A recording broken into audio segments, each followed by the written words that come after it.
السلام عليكم ورحمة الله وبركاته.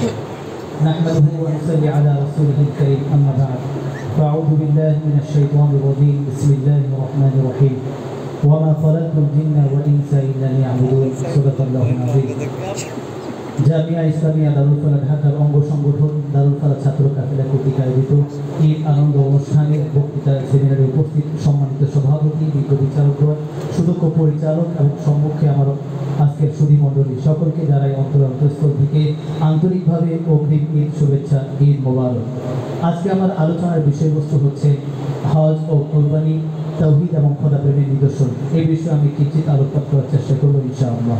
মুহতারাম হাজরিন, মূল আলোচনায় যাওয়ার আগে আমি একটি ভূমিকা আপনাদের সামনে পেশ করছি। মহান আল্লাহ তাআলা পবিত্র কোরআনুল কারীমের মধ্যে মানবজাতির সৃষ্টির উদ্দেশ্য সম্পর্কে বলেন, ওয়ামা খালাকতুল জিন্না ওয়াল ইনসা ইল্লা লিয়াবুদুন। অধিকাংশ তাফসীরবিদগণ লিয়াবুদুন এর তাফসীর করেছেন বিহিব্বুন, যার দ্বারা তর্জমা হয় যে আমি মানুষ এবং জিন জাতিকে আমার ভালোবাসার জন্য সৃষ্টি করেছি। আর ভালোবাসা এমন একটা বিষয় যে ভালোবাসা তাওহীদকে চায়, কখনো শিরক করতে চায় না। এই কারণে আল্লাহ রাব্বুল আলামিন পবিত্র কোরআনের মধ্যে বলেছেন, ইন্নাল্লাহা লা ইয়াগফিরু আন ইউশরাকা বিহি, যে আল্লাহ তাআলা শিরকের গুনাহকে ক্ষমা করবেন না। মুহতারাম হাজরিন, সুতরাং বোঝা গেল এই ভালোবাসার সাথে তাওহীদের একটা নিবিড় সম্পর্ক রয়েছে। মুহতারাম হাজরিন, এই ভালোবাসা টিকিয়ে রাখার জন্য প্রয়োজন হচ্ছে মাশূকের রাগ, অভিমান ইত্যাদির প্রতি খেয়াল রাখা। তিনি যে বিষয়গুলো পছন্দ করেন সেই বিষয়গুলো পালন করা, যে বিষয়গুলো অপছন্দ করেন সেই বিষয়গুলো পরিহার করা। আরবিতে এই বিষয়গুলোকে একসাথে তাকওয়া বলে। তাকওয়ার অর্থ হচ্ছে ভয় করা, যাতে মাশূক অসন্তুষ্ট না হন, আর মাশূকের অসন্তুষ্টিজনক কাজগুলো পরিহার করা।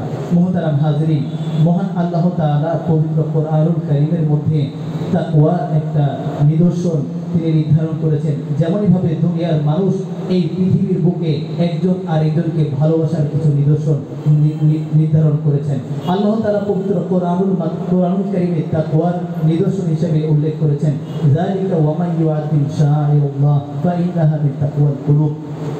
যার অর্থ হচ্ছে যে ব্যক্তি আল্লাহ তাআলা শাআইরুল্লাহ, যে ব্যক্তি শাআইরুল্লাহের প্রতি ভালোবাসা সম্মান প্রদর্শন করবে তার অন্তরে আল্লাহ তাআলার তাকওয়া রয়েছে।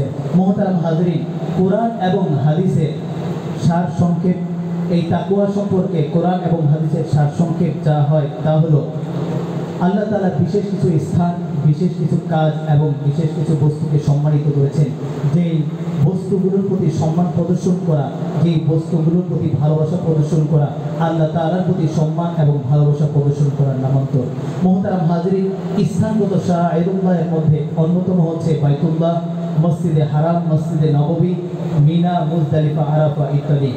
আর কর্মগত শাআইরুল্লাহের মধ্যে রয়েছে নামাজ, হজ, সওম ইত্যাদি। আর বস্তুগত শাআইরুল্লাহের মধ্যে অন্যতম হচ্ছে কোরবানির পশু। মুহতারাম হাজরিন, এগুলোর প্রতি সম্মান ভালোবাসা প্রদর্শন করা হবে আল্লাহ তাআলার প্রতি সম্মান ভালোবাসা প্রদর্শন করার নামান্তর। এবার আমি আমার মূল আলোচনায় ফিরে আসি। মুহতারাম হাজরিন, এই বান্দার জন্য হজ ছাড়া এমন কোনো ইবাদত নেই যে ইবাদতে শাআইরুল্লাহর সাথে এত সম্পর্ক রয়েছে। এই হজের সম্পর্ক হচ্ছে ওই বাইতুল্লাহর সাথে, হজের সম্পর্ক হচ্ছে মসজিদে হারামের সাথে, হজের সম্পর্ক হচ্ছে মসজিদে নববীর সাথে, হজের সম্পর্ক হচ্ছে মিনার সাথে, মুজদালিফার সাথে, আরাফার সাথে। এই হজের মতো সম্পর্ক অন্য কোনো ইবাদতের মধ্যে নেই। মুহতারাম হাজরিন, এই হজের মতো সম্পর্ক, যে পরিমাণ হজের সম্পর্ক শাআইরুল্লাহর সাথে রয়েছে, ওই পরিমাণ সম্পর্ক অন্য কোনো ইবাদতের মধ্যে শাআইরুল্লাহর সাথে নেই। এটাই প্রমাণ করে এই হজ হচ্ছে তাওহীদ এবং খোদা প্রেমের অন্যতম আলামত এবং নিদর্শন। মুহতারাম হাজরিন, এই হজ তখনই একজন ব্যক্তি করে যখন ওই ব্যক্তির মনে মনিবের ভালোবাসা প্রচণ্ড রূপ ধারণ করে। মুহতারাম হাজরিন, যখন গোলামের অন্তরে মনিবের ভালোবাসা প্রচণ্ড রূপ ধারণ করে, তখন গোলাম সাদা কাপড় পরিধান করে মনিবকে জানিয়ে দেয়, ও মাওলা, আজকে তোমার জন্য আমি সাদা কাপড় পরিধান করলাম, আজকে তোমার জন্য আমি পৃথিবীর সব কিছু ছেড়ে দিলাম। এবং বাইতুল্লাহ চত্বরে গিয়ে যখন লাব্বাইক আল্লাহুম্মা লাব্বাইক লা শারীকা লাকা লাব্বাইকের ধ্বনি দিয়ে ধ্বনি উচ্চারণ করতে থাকে তখন আল্লাহ তাআলাকে এই কথাটা জানান দিয়ে থাকে, মাওলা সব কিছু ছেড়ে দিয়ে তোমার দরবারে এসেছি তোমাকে পাওয়ার জন্য। তাই তোমাকে পাওয়ার যতগুলো পদ্ধতি তোমার হাবিব মুহাম্মদুর রাসূলুল্লাহ অবলম্বন করেছেন সবগুলো পদ্ধতি একে একে আমি অবলম্বন করে দেখবো মাওলা আজ আমি তোমাকে পাই কিনা। মুহতারাম হাজরিন, এভাবে সে তাওয়াফ করে, সে আরাফার ময়দানে অবস্থান করে, মুজদালিফায় অবস্থান করে, এরপরে যখন তার অন্তর শান্ত হয় না, আল্লাহ তাআলার দিদার তার লাভ হয় না, তখন হাদি দবাই করার মাধ্যমে প্রমাণ করে দেয়, মাওলা আজ তো আমি তোমাকে তোমার সাক্ষাৎ দর্শন পেলাম না। ও মাওলা, উচিত তো ছিল আমি আমার নিজের জীবনকে তোমার জন্য বিলিয়ে দেওয়া, আমার গলায় ছুরি চালিয়ে দেওয়া, কিন্তু তুমি তো এর অনুমতি দাওনি। এই কারণে ও মাওলা, তোমার হাবিব যেহেতু হাদি জবাই করেছে, আমি হাদি জবাই করার মাধ্যমে এটা প্রমাণ করে দিলাম মাওলা আমি তোমাকে ভালোবাসি। মুহতারাম হাজরিন, আমি এখন আপনাদের সামনে দুটি প্রশ্নের উত্তর উপস্থাপন করব। আজকে কিছু যুক্তিবাদী মানুষ তারা যুক্তি স্থাপন করে হজের মাধ্যমে মুসলমানরা ওই বাইতুল্লাহ পূজা করে, হজের মাধ্যমে মুসলমানরা ওই পাথরের পূজা করে। মুহতারাম হাজরিন, আমি একটি মাসআলা শুনিয়ে দেওয়ার মাধ্যমে তাদের এই প্রশ্নের উত্তর দিতে চাই। সেটি হচ্ছে, যখন কোনো তাওয়াফকারী ব্যক্তি বাইতুল্লাহ তাওয়াফ করে তখন তার সিনা ওই বাইতুল্লাহর দিকে থাকে না।